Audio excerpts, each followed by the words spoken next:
Hi there. I gotta go to the welding shop today, so I gotta work. I gotta work. It's all work, right? Gotta play at the work. Anyway, I just want to make a fast video. The reason that I do this is because I want people to like love their lives, like fucking love, like fucking love your life. You know, when we were young and like it was easy to feel free and be cool and just like your whole life's in front of you, and then you know, the years go by and all my friends just kept getting old and just shitty and just get bogged down with all this crap that they're getting programmed by with to feel bad about this and feel bad about that. And you know what I do, the Renegade Yogi stuff, it's to make your life easy and fun and beautiful and like magical and fucking awesome, and like you're teaching the next generation. They're watching you. They're watching you. How do I live my life? How do I be happy? You know, what do I do? And there's some really piss poor examples out there. There's some people, it's like, you know, I'm not talking to everyone. I've realized recently how small my audience really is, because there's just not a lot of people that get this. There's a lot of people that want to be happy. I'm talking to the people that want to be happy. I'm talking to the people that are like, I'm not happy. I want to be happy. Those are the people I'm talking to. Because you can't be happy by talking about and thinking about and posting about the shit that doesn't make you happy. And my 21-year-old cousin, after he died, he came to me. For those of you who don't know me, I talk to dead people and angels and people's bodies. It's all just energy. So whatever, psychic, intuitive, whatever that is, it's just being sensitive to subtle energy. So I can make words, phrases, sentences. I can make sense of the energy that I feel. I've always been able to really do this, but since I started focusing on it decades ago, I've been able to really do it better and better, and I try and teach people how to do that. And I've tried to teach too many people, and what I've been noticing is that the people who are so close to getting it, they need me, and they need me to be me, and they need me to tell them how it is. And then, you know, I just have to like cast a smaller net here. So basically, my 21-year-old cousin that died, I was upset. He said, "Why are you making my life about you?" Which I didn't realize that I was. But everybody makes everything about them. They come across someone who's suffering. Oh, if that happened to me, I would. Well, it didn't happen to you. Why are you making my pain about you? So people do this. It's just a natural thing that's not helpful to anybody. Don't put yourself in someone else's position. Oh, if that happened to me, that person that's suffering doesn't give a crap what you would do if that horrible thing that happened to them happened to you. They don't give a crap. That is totally irrelevant. It didn't happen to you, and they're suffering now, and you telling them what you would do if that happened to you is like, are you kidding me? So side tangent here, I used to have to get medicals every 6 months for when I was a professional pilot, and they ask the same questions on the form every time. Do you wear glasses? No, I don't wear glasses. And the Dr. Evans, just an amazing, awesome, loving, hysterically funny human being. He would always say, "Oh, don't worry, dear. Someday you'll get a pair of your very own." So I like to think of problems like that. People take other people's problems and insert themselves into that problem, and it doesn't have anything to do with them. So don't worry, dear. Someday you'll get problems of your very own that you can suffer through. Okay. My 21-year-old cousin, I was upset. He says, so we had a conversation, and then I said, okay, so what's the meaning of life? And Sam says, the meaning of life is be happy. And I said, okay, so how do I do that? And he goes, you just let go of everything that doesn't make you happy. And I'm like, it's that simple? He's like, it's that simple. All right, so that happened a long time ago. Then I started teaching 3 to 5 year olds how to meditate. And I would channel, actually, Archangel Michael helped me with this class. And so 3 to 5 year old children how to meditate. And what came up was, as a human being, it is your job to love every other human being on the planet. That's your job. Some people you can love by hugging them close to your heart, and some people you have to love by never seeing them ever again and pushing them away from where you see them, but you just love them from wherever they are, wherever you are.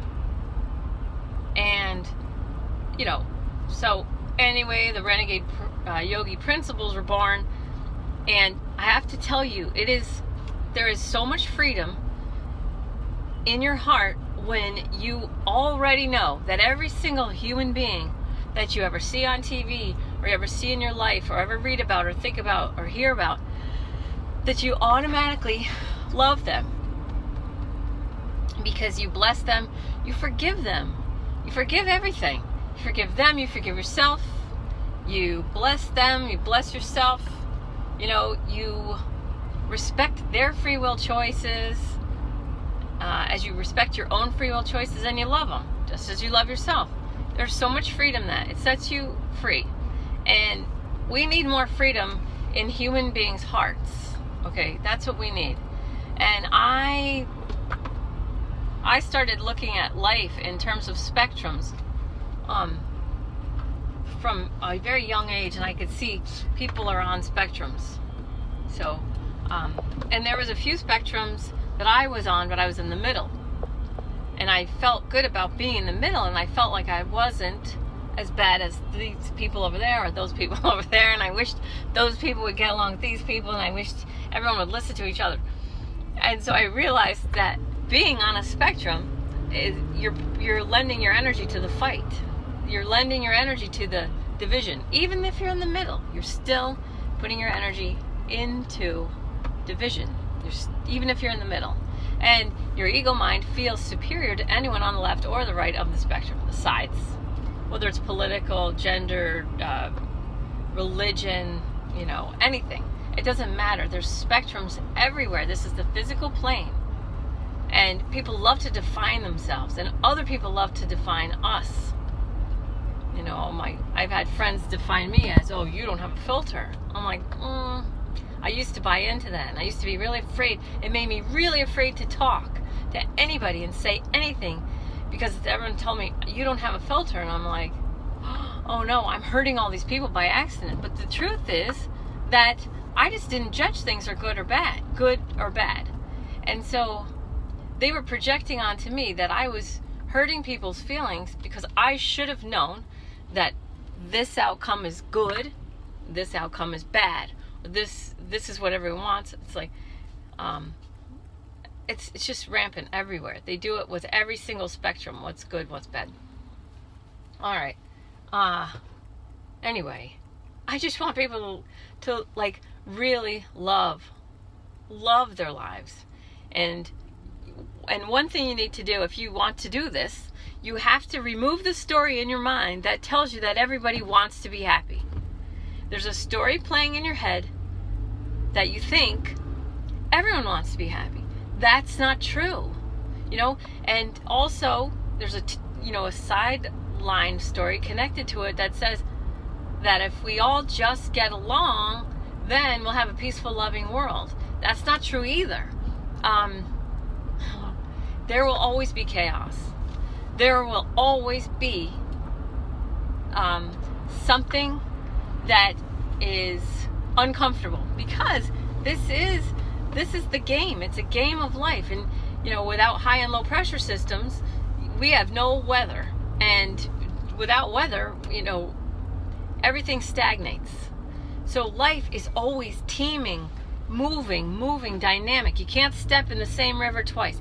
It's always moving. So just for now, just allow that There will always be people who don't get along with other people. There will always be chaos in some form. It doesn't have to be as insane as it is right now. But think about it. If every single human being just right now just applied the 4 principles, if everyone just respected everyone else's free will choice, imagine where we'd be. So, I just want you to love your life. That's what I'm doing this for. That's why I'm doing this. When you love your life, you raise your vibration. And it's funny because understanding that there are people who enjoy being what you might call miserable or unhappy, they're getting something out of it. So everybody's got an ego and everybody has a soul. So everyone at some level, comes from fear or love at some point. The soul comes from love, the ego comes from fear. So to some degree, every single human being is a hypocrite. Whoopi Goldberg calling, with her t-shirt with Trump's head getting blown apart with like blood pouring out, calling him a misogynist for saying when you're rich and powerful, women let you grab them by the pussy. Like, women let you. Conveniently, the consensual part of the statement is left off, but then Roman Polanski, he didn't rape. It wasn't rape. It was just rape. Like, raping a 13-year-old in a hot tub is not that bad. It's not that big of a deal. But women who let Trump grab them by the pussy, now that's a big deal. So it's hypocritical. It doesn't make sense. Why? Because it's fear-based ego stories playing in her mind. Don't get upset by these things. When you see people being hypocrites, that is human nature. That hypocritical thing, it's not personal. Don't take it personally. That's the second agreement of the 4 agreements. Don't take it personally. If someone's being a hypocrite, they're being a hypocrite. You've probably been a hypocrite because your ego telling you stories. The ego will manipulate reality to keep us safe, sane, and secure. Not because it's an asshole, because it loves you. Your ego loves you. Oh, your ego, when you were born with a body, you were born with an ego. It comes with it. It's like a package deal. It's like Sirius XM radio for 3 months. When you're born, you get an ego. Okay, that's great. Your ego doesn't have to be the one that you listen to because you're not your ego. I have a body, but my body is not me. I have a mind, but my mind is not me. I am a divine spark of eternal consciousness. I am the light. I am pure love. I am the I am consciousness. That's what I am. Now, that consciousness has all these cool things in physical life to play with. I have a body. My soul, my I am consciousness gets to drive it around and have physical experiences on the physical plane. I had one that just popped into my mind. I'm just going to share. I know it's a tangent. So I was getting a ride home with this girl that I didn't really know in high school one time. And these people, she goes, we just have to stop by this place. And all these people were doing cocaine at this party. And I think I was I don't know what grade I was in, but everybody's doing, well, not everybody, but a chunk, most of the people were doing coke there. And there was this punching bag. And I wasn't doing coke. I was just waiting for her to leave. Her name was Melissa. It's just like, oh, God. So I was just trying to stay away from these people. I always sort of felt like I might have been Janis Joplin in a past life, and like I had my time with drugs, and I never did like a lot of the heavy drugs. I never did any heavy drugs that anybody else. I was friends with those people. I was comfortable around it, but so this guy, I was just playing with a punching bag, and this guy goes, he was coked up, which I didn't know at the time. Do you want to punch it? And I'm like, no, that's okay. He grabbed my hands. I had to make fists, and he was using my hands to punch the punching bag, and he was really strong. And so my knuckles are ripped open, and there's just blood. My blood got all over the punching bag. Just like, it'd be like a little bit of blood, and then it was like 4 things of blood, and then like just like solid lines. So my knuckles were all ripped apart. Oh, it was so bad. And then I started wearing my shirts over my hands and putting thumb holes and everything, and that's like, got a little famous for that for a little while. But anyway, all right. So don't tell yourself the story. Don't let the story be that everyone wants to be happy and no one wants to be upset. That's not true. One of my old, really, really good friends loves to, because when you have, it's called virtue signaling, when you're showing that you know what you're supposed to hate and you know what you're supposed to disagree with, and it gives the ego like a real, like, yes, I'm a good person. And I do need to do a judgment video. So when you judge good or bad, that sets you up. So you identify with something, that leads to judgment. The judgment leads to resistance, and the resistance is pain. As soon as you resist anything, you feel pain and suffering immediately. So identification, judgment, resistance, pain. Identification, judgment, resistance, pain. That's how it is. It's really how it is. If you identify with any place on any spectrum, you identify with it, from that identity, from that identification, whatever that identification point is, there's gonna be judgment created. And from that judgment, good or bad, both cause you pain. Because bad causes you pain now. Good creates resistance to change. Change is the only constant, so it causes you pain because you don't want the good to change. So you identify with any place on any spectrum, doesn't matter which one. You identify with that. That creates judgment. Because once you identify, it's good being female, bad being male, or it's good being